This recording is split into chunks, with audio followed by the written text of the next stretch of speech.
라디오 문학관 세계 단편소설 50선 아르투어 슈니틀러 원작의 구스틀 소위 3부작 마지막 시간입니다.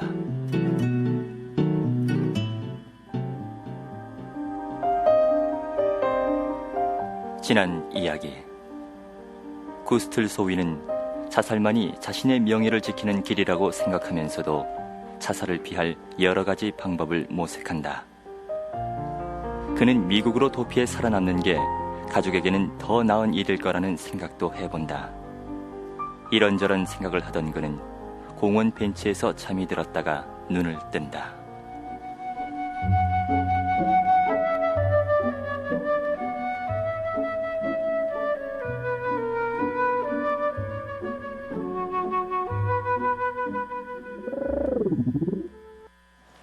배가 고프다.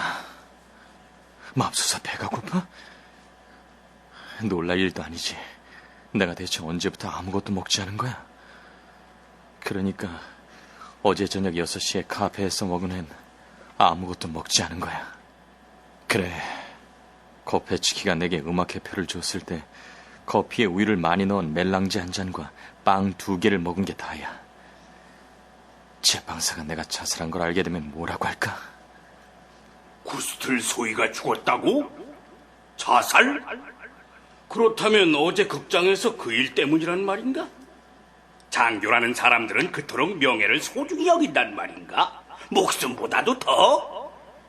그리고 그놈은 계속 아무 일도 없었다는 듯 조용히 계속 살아갈 테지. 나는 비참하게 죽어야 하는데 말이야.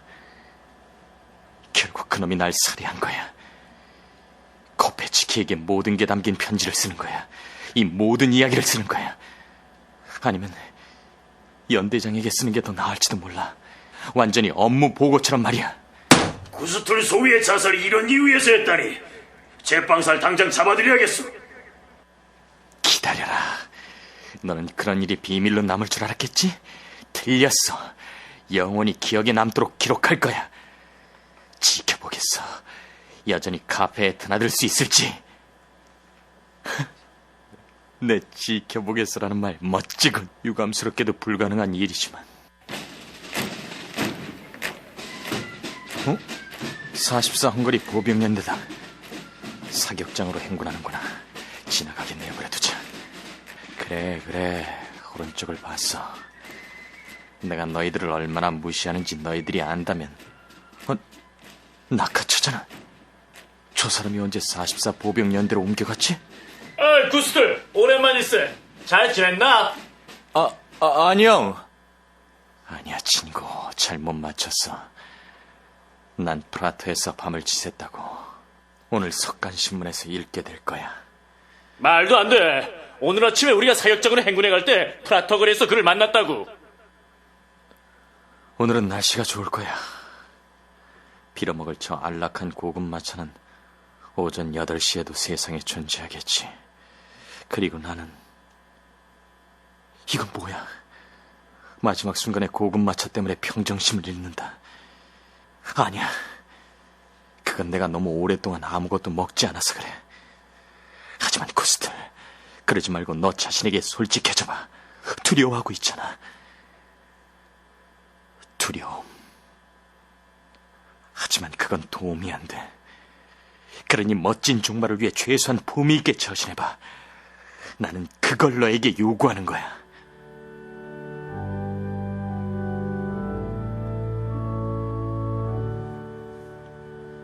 오르간 소리?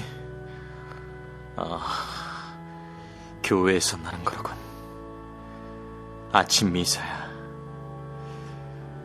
오랫동안 미사에 가본 적이 없었어. 교회에 가보고 싶어. 어찌됐든 거기에 뭔가 중요한 게 있다고.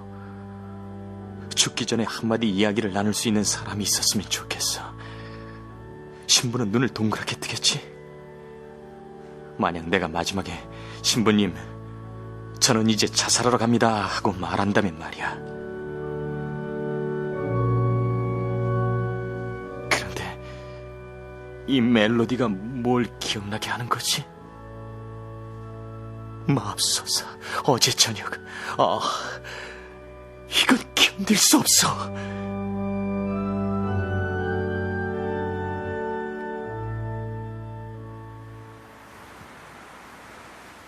빛. 점점 더 다가오는구나. 차라리 이미 끝나버린 거였으면 그냥 바로 해치워야 했어. 프라터에서 말이야. 배가 고프다.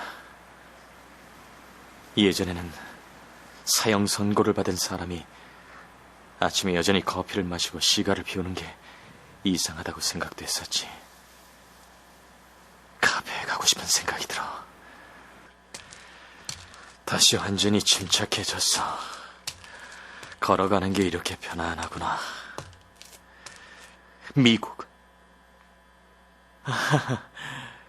난 어쩌면 여전히 꼭 그럴 필요가 없다고 상상하고 있기 때문에 이렇게 평온한 게 아닐까?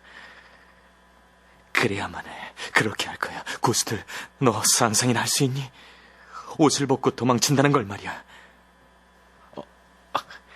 야경꾼이 격리를 하는군. 안녕하세요. 안녕하세요. 지금 내가 안녕하세요라고 말했어. 저런 불쌍한 녀석들은 항상 그런 일에 기뻐하지. 성의 광장이구나. 오늘은 누가 보초를 서고 있지? 보스니아 놈들이구나. 잘생겼군. 그 중령이 최근에 이렇게 말했었지.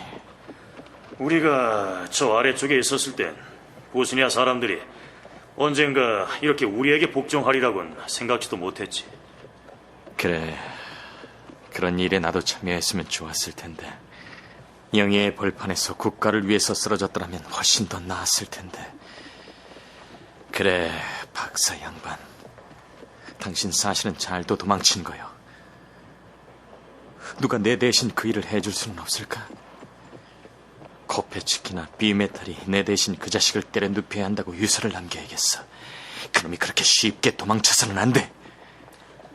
구스틀, 내가 네 대신 그 박사와 결투를 하겠어. 나중에 무슨 일이 벌어지는지는 내게 중요하지 않잖아. 나는 어차피 알지도 못할 텐데. 슈테피에게 한마디 써야겠어. 클라라에게도 아버지와 어머니를 위해 잘 위로하라고 써야지. 그리고 연대 사령부에 보낼 고발장, 그리고 발라르트에게 보낼 160굴덴. 원래는 할 일이 더 많은데 아무도 나더러 7시에 죽으라고 명령하진 않았어. 8시부터라도 여전히 죽어있을 시간은 충분해.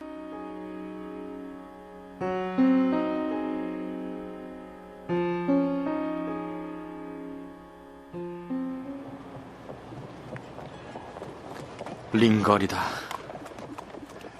이제 곧 카페에 도착하겠군. 아침 식사 후에 시가에 불을 붙이고 집에 가서 편지를 쓰는 거야.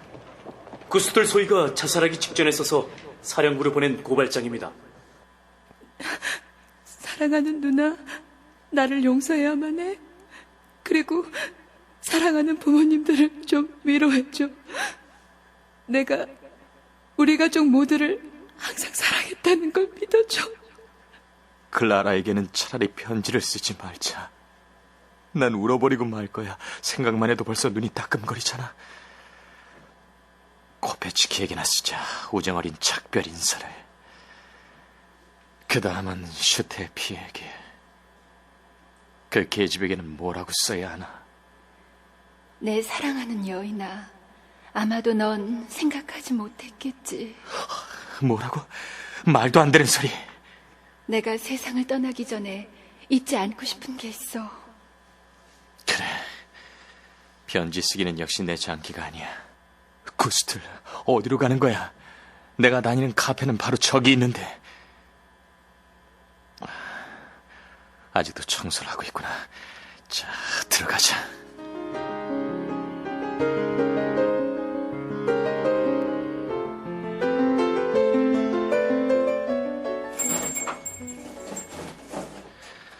저 뒤에 사람들이 항상 타로를 하던 탁자가 있구나.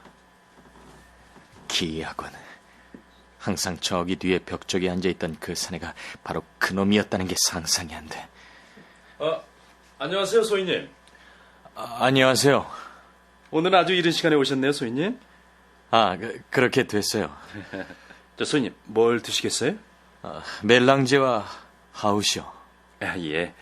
그만 가져오겠습니다, 소희님. 저기 신문들이 놓여 있구나. 벌써 오늘 신문들인가? 벌써 기사가 실렸을까? 대체 무슨 기사? 내가 자살했다는 얘기가 벌써 신문에 실렸는지 살펴보려고 했었던 것 같군. 벌써 멜랑제를 가져다 놓았군.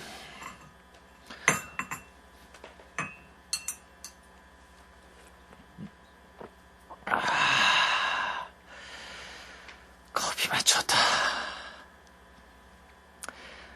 아침 식사라는 게 어쨌든 의미 없는 미친 짓은 아니야. 정말 바보 같은 일은 내가 저녁 식사를 하지 않았다는 거야. 저 녀석은 왜 또 여기 다시 서 있는 거야? 빵을 가져왔구나. 저 소희님, 소식 들으셨어요?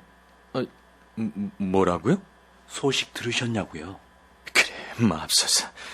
이제가 벌써 뭔가 알고 있는 건가? 하지만 말도 안 돼. 그건 불가능하잖아.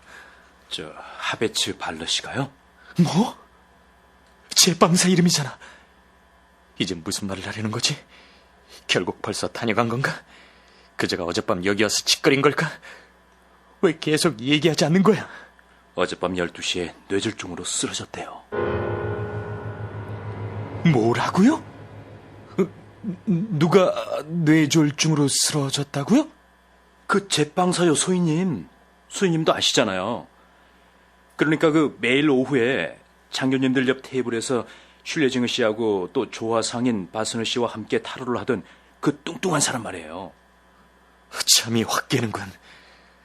모든 게 맞아떨어졌어. 하지만 난 여전히 믿을 수가 없군. 한 번 더 물어봐야겠어. 하지만 아주 대수롭지 않은 듯이. 뇌졸중으로 쓰러졌다고요? 그걸 어떻게 아세요? 소희님도 참. 누가 우리 같은 사람보다 더 빨리 그 소식을 듣겠어요. 소희님께서 드시고 있는 그 빵도 하베츠 발러시가 구운 거라고요. 새벽 4시 반에 그 빵을 배달해 온 애가 얘기한 겁니다. 맙소사. 내 속내를 드러내선 안 돼. 지르고 싶어. 웃고 싶다고. 아니야. 하지만 하나 더 물어봐야 돼. 뇌졸중으로 쓰러졌다는 게 곧 죽었다는 걸 뜻하는 건 아니니까. 하지만 아주 조용히 물어보는 동안 신문을 들여다봐야 해.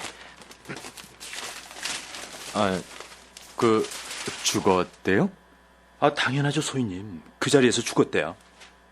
훌륭하다. 훌륭해. 결국 이 모든 게 내가 교회에 갔었기 때문이야. 저녁 때 극장에 갔었대요. 그리고 집 앞 계단에서 쓰러졌다네요. 집 관리인이 쿵소리를 들었고요. 그리고는 사람들이 그를 집으로 들여다 놨는데 의사가 왔을 때는 이미 오래전에 숨을 거둔 상태였던 거죠. 그거 참 안 됐네요. 그 사람 아직 한창 나이였는데 말이에요. 그래요, 소희님. 정말 안 됐어요. 참 친절한 분이셨는데 게다가 20년 동안 우리 카페 단골 손님이셨거든요. 그리고 그 불쌍한 부인은 이렇게 기분 좋았던 때는 내 인생에 없었던 것 같아. 그가 죽었어. 그가 죽었다고. 아무도 아는 사람이 없어. 위기를 모면한 거야. 그리고 내가 카페에 온 것도 엄청난 행운이야. 그렇지 않았더라면 나는 쓸데없이 자살할 뻔했잖아. 나는 살아도 돼. 이제 모든 것이 다시 내 차지가 된 거야. 웃기는군. 내가 왜 하베츠 벨러시가 내게 구워준 빵을 조각조각 떼어 커피에 넣고 있을까? 아주 맛있어요, 하베츠 벨러시.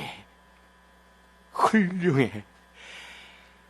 자, 이제 시가 한 대를 피우고 싶군. 루돌프! 이봐요, 루돌프! 여기 좀 봐요. 아, 예, 소희님. 시가 좀 가져다 주세요. 아, 예, 알겠습니다. 잠시만 기다려주세요. 기뻐. 정말로 기뻐. 이제 뭘 하지? 뭔가 해야만 해. 그렇지 않으면 나도 너무 큰 기쁨 때문에 뇌졸중으로 쓰러지게 될 거야. 15분 뒤에 병영으로 돌아가서 7시 반에 총다루기 연습, 9시에 병사들 훈련이지. 그리고 슈테피에게 편지를 써야겠다. 그녀는 무슨 일이 있어도 오늘 밤에 시간을 내야 해.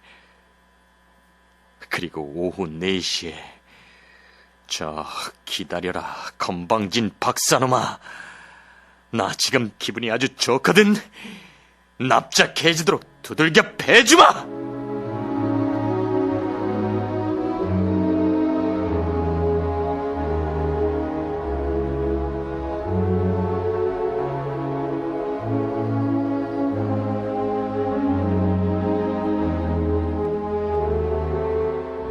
라디오 문학관 세계 단편 소설 50선 아르투어 슈니첼러 원작의 구스틀 소위 마지막 시간이었습니다. 기존 소설의 틀에서 벗어난 구성으로 신선함을 주는 작품 구스틀 소위. 오늘은 주인공 구스틀 소위를 통해 작가가 말하고자 하는 것은 무엇인지 서울대 도고동문학과 임종대 교수의 도움 말씀을 듣겠습니다. 슈니첼러는 일반적으로 특별한 인물이 아니라 전형적이고 유형화된 인물들을 주로 묘사합니다. 그의 작품 속에 등장하는 인물들은 대체로 한 사회 집단의 전형적인 특징들을 보여주며 그 결과 인물의 묘사는 그가 속한 사회 집단에 대한 묘사로 일반화될 수 있는 경우가 대부분입니다. 구스틀은 가볍고 철이 없는 어린 장교로서 오로지 여자와 사회적 신분 상승만을 꿈꾸며 가족 관계는 불안하고 정치적으로는 극우적이어서 군국주의와 유태인 배척주의를 옹호합니다. 이와 같이 부정적인 구스틀의 인격은 19세기 말 20세기 초 오스트리아 시민들의 특징을 대변하고 있습니다. 슈니첼러는 비윤리적이고 퇴폐적인 시민 문화와 퇴보하고 있는 정치 상황을 구스틀이라는 인물을 통해 비판적으로 그려내려고 한 것입니다. 그러나 구스틀을 통해 표현되고 있는 세기 전환기 오스트리아 시민사회의 가장 크다란 문제점은 다름 아닌 속물적이고 상대적인 가치관입니다. 구스틀은 음악회장 로비에서 제빵사와의 다툼으로 인해 크게 명예를 실추당했다고 생각하고 자살을 결심합니다. 이 과정에서 군인으로서의 명예는 구스틀에게 절대적인 가치처럼 보입니다. 하지만 구스틀이 두려워한 것은 사실은 명예의 실추 자체가 아니라 그로 인해 사회적인 성공이 불가능하게 되었다는 사실입니다. 따라서 구스틀은 제빵사가 뇌졸중으로 사망했다는 사실을 알게 되었을 때 일듯이 기뻐하며 당장의 자살 계획을 포기합니다. 이제 그가 명예를 실추당했다는 사실은 세상에 알려지지 않을 것이며 그로 인해 그의 사회적 성공이 제약을 받을 일도 없었기 때문입니다. 즉 명예는 구스틀에게 있어서 남들에게 보여주기 위한 속물적 가치일 뿐 남들이 보지 않는 곳에서는 그 구속력을 상실하는 일종의 장식품과 같은 것입니다. 이 소설은 이처럼 부정적인 시민계급의 가치관을 대표하고 있는 인물을 주인공으로 내세움으로써 독자로 하여금 당대의 시민계급에 대한 비판적 판단을 내리도록 유도합니다. 그리고 이러한 작가의 비판은 소설 발표 후 100년이 지난 오늘날의 독자들에게도 시사하는 바가 적지 않다고 하겠습니다.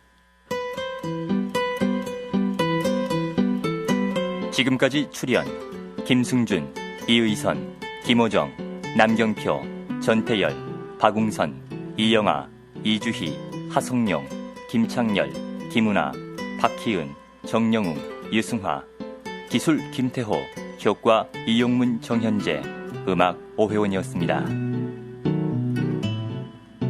권윤의 연출, 정진아 극본, 아르투어 슈니첼러 원작의 구스틀 소위 마지막 회를 마칩니다.